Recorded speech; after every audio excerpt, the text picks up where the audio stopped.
श्री गणेशाय नमः। ओम श्री सरस्वतीभ्यो नमः। श्री लक्ष्मी नारायणाय नमो नमः।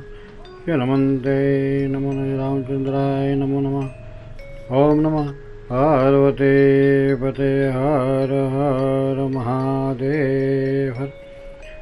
श्री लक्ष्मीनारायण कृपा चैनल आप सभी का हार्दिक स्वागत करता है।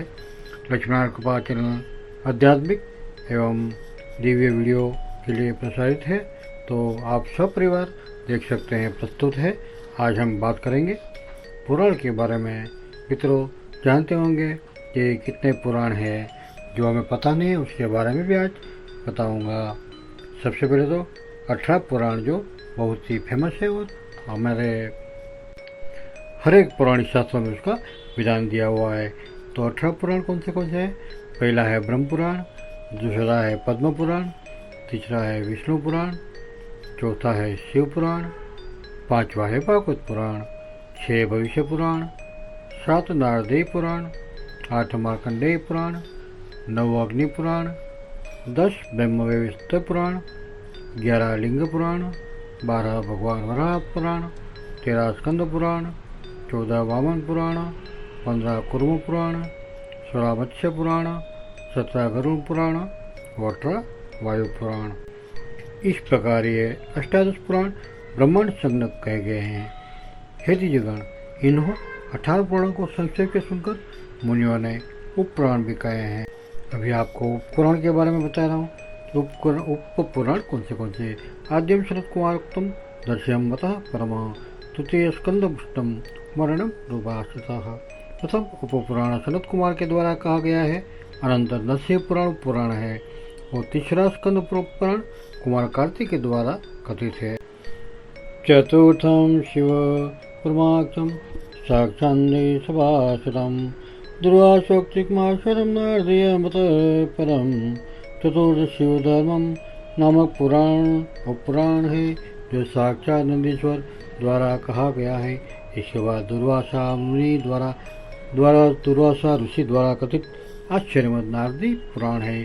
कपिलम जवामनश्चैव तच्चैव सनम शेरितम ब्रह्मांडं वारुणश्चैव कालिकायमेति च माहेश्वरं तत्त्वं साम्बं सर्वार्थं संयमं पराशक्तं मारीचं तदेव भार्गव्याहम्। इसके बाद कपिल और वामन पुराण है जो उष्णा शुक्राचार्य द्वारा कथित है। फिर क्रमशः ब्रह्मांड वारुण तथा कालिका नामक है तथा महेश्वर शाम्ब सर्वासम संचय और पुराण और फिर पराशर द्वारा कहे गए बड़ी पुराण एवं भार्गव नाम वाले उपपुराण है। इदंतु पशुदर्शकम पुराणम कर्मणवोत्तमम चतुर्था संस्कृतम पुण्यम संयुक्तानाः प्रभेदतः ब्राह्मे भागवती शौरि वैष्णवे च प्रकीर्तितम्। चतुर्थ संहिता पुण्य धर्म कर्म मोक्षदाः। यह 15वां उत्तम कर्म पुराण है। संहिताओं के प्रभेद से यह पुराण पुण्य पुराण चतुर्था संस्थित है। ये ब्राह्मी भगवती शौर्य और वैष्णवी नाम से प्रसिद्ध है। ये चारों संहिताएं धर्म काम अर्थ और मोक्ष को प्रदान करने वाली पवित्र है। यंतु संहिता ब्राह्मी चतुर्वेदी संस्कृता भवन्ति अष्टस्त्राणि श्लोकानाम मंत्र संख्या। यह जो ब्राह्मी संहिता है वह चारों वेदों के तुल्य है, जिसमें 6000 श्लोक है। हे मुनीश्वर, इसमें धर्म अर्थ काम और मोक्ष का अखिल महात्म्य है। इस द्वारा परमेश्वर का ब्रह्म ज्ञान प्राप्त होता है। और आगे आपको श्री महालक्ष्मी के क्या क्या स्वरूप है और भगवान नारायण क्या वर्णन करते हैं उनसे मुख्य हम लोग सुनते हैं। इसके सर्ग प्रतिसंग वंश मनवंतर वंशानुचरित तथा प्रसंगत प्रातः दिव्य पुण्य कथा का वर्णन है। वेदों में पारंगत एवं धर्मपरायण ब्राह्मण आदि अतिथि द्वारा यह कथा धारण करनी चाहिए। पूर्व काल में व्यास जी द्वारा कथित इस कथा का मैं वर्णन करूँगा। पूर्व काल में अमृत प्राप्ति के लिए देवताओं ने दैत्य और दानवों के साथ मिलकर मंदाचल को पथारी बनाकर क्षीरसागर का मंथन किया। उस मंथन काल में कुरुमरूपधारी भगवान जनार्दन विष्णु ने देवताओं के कल्याण की कामना से मंदराचल को अपनी पीठ पर धारण किया। कुरुम रूपधारी विनाशी साक्षी भगवान विष्णु को देखकर नारद आदि महर्षि और देवता उनकी स्तुति करने लगे। उसी मंथन के बीच नारायण की अति प्रिया देवी भी उत्पन्न हुए। पुरुषोत्तम भगवान विष्णु ने उन्होंने को ग्रहण किया। तेजस्सा विष्णु भक्तम नारद महर्षव मोहिता सहस्त्रेण श्रेयवचनम मधुम भगवन् देव दिवेश नारायण जगन्मयी कैथा देवी विशालाक्षी यदा विष्णु पुछताम। जिंद्र सहित नारद आदि महर्षिगण उनके तेज से मोहित हो गए। व्यक्त विष्णु से इस प्रकार कल्याणकारी वचन बोले हैं। हे देव, हे देवेश जगन्मय भगवान नारायण, हे दीर्घ नेत्रों वाली देवी, आप कौन है? देवी कौन है? हम पूछते हैं, आप यथावत बताने की कृपा करें। तब देवों का यह वचन सुनकर दानवों का मदन करने वाले भगवान विष्णु ने देवी की ओर देखकर निष्पाप नारद आदि ऋषियों से कहा, हे ब्रह्म स्वरूपा परमाशक्ति मत्स्य स्वरूप माया मेरी अनंत प्रिया है, जिसके द्वारा यह जगत धारण किया हुआ है। हे द्विजश्रेष्ठ, इसी माया के द्वारा मैं देव दासुर और मनुष्यों के संपूर्ण जगत को मोहित करता हूँ, रसित करता हूँ और विसर्जित करता हूँ। सृष्टि प्रवृत्ति और प्रलय प्राणियों का जन्म एवं मृत्यु की प्रवर्तक इस विपुल माया को ज्ञान द्वारा आत्मा का दर्शन करके तज्जीव तर जाता है। यह माया मेरी संपूर्ण शक्ति है। इसी का अंश को धारण करके ब्रह्मा शंकर आदि देवगण शक्ति संपन्न हुए हैं। वही संपूर्ण जगत को उत्पन्न करने वाली जुगलात्मकी प्रकृति है। यह कमलवासिनी लक्ष्मी कर्म में मुझसे पूर्व ही उत्पन्न हुई थी। मित्रों, अभी हमें ये भावार्थ में समझना चाहिए। भगवान कह रहे हैं कि लक्ष्मी जो है वह कल्प में भगवान से पहले ही उत्पन्न हुए थे। हे चतुर्भुजा, यह चतुर्भुजा है जिस शंख चक्र गदा पद्म धारण किए हुए हैं, वो करोड़ों सूर्य के समान नित्य युक्त माला से युक्त है। यह सभी प्राणियों से मोहित करने वाले हैं। देवगण, पितर, मानव तथा और वसुगण तथा संपूर्ण पृथ्वी पर अन्य देवधारी भी जो है वे इस माया को पार करने में समर्थ नहीं है। इस प्रकार भगवान वासुदेव के कहने पर मुनियों ने भगवान विष्णु से कहा, हे पुंडरीकाक्ष, पूर्वव्यतीत काल में विषय में भी आप हमें बताए। तदंतर मुनिगण द्वारा पूजित भगवान ऋषिकेश ने उन ऋषि मुनियों से कहा, इंद्रधनु नाम से प्रसिद्ध एक श्रेष्ठ ब्राह्मण हुआ था। पूर्व जन्म में वह राजा था जो शंकर आदि देवों से भी वह अपराजय था।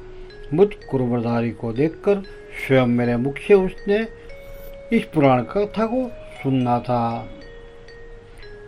पुनः मुनीश्वरों द्वारा ब्रह्मा महादेव और अन्य देवों को अपनी शक्ति से मेरे आगे करके मेरे मुख से इस दिव्य पुराण संहिता को सुना। तब उन सबको मेरी शक्ति के अंतर्गत स्थित जानकर वह मेरी शरण में आ गया।